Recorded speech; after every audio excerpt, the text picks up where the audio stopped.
Walang yaka yun. Meron din pala silang surprise na kabila. Akala ko kayo na surprise pala. Sulit niya. Ay, akala ko tayo ang na-surprise. Kinantahan pa namin sa bus.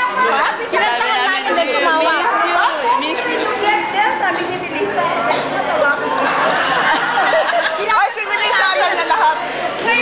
Alam mo yung Melissa lahat yun. Ngayon lang nagsabi si Melissa ng gano'n na pag tumating ka doon, tawagan mo ko. Saan ko doon?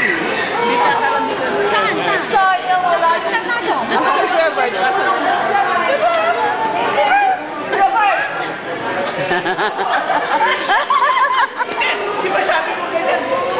Usap pa silang dalawa. Meron talagang drama. Tapos akala na suspense namin kayo. Kami pala ang talagang na. Meron na pala silang ano? Ay, si Josie, wala nga, nakalimutan ko tumawag ah. Tapos kinantahan pa namin. Pinantahan niyo ba? Kaya ganito si mother. We miss you, we miss you. Sabi namin. Umiyak ba kayo? Ako umiyak eh. Nakaluha ko. Nagtataka ako, ba't hindi umiyaw yung babae yun? Ito. Hindi umiyaw. Nasaan ko, umiyaw eh. Natin mag-i-scream ano? Oo, nasa Wala, alam niya na nandito talaga. Hindi, kasi yung uling parte yun, hindi nila alam na kunyari, hindi pa na makikita eh. Okay, sinabi na natin to. Kunyari, surprise ni kayo dumating sa kung gano'n, kasama na kayo ni Jude. Oo. Oo. Kala namin eh, nag-chant pa. Kaya nga nagtataka ako, sabi ko, tinawagan mo si Jun, dala ko telepono niya. Nagdududa na siya eh.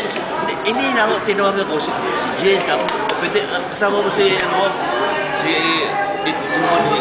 Jen mo at kung pwede kakausap mo. Dahil gusto ko magpasok mo.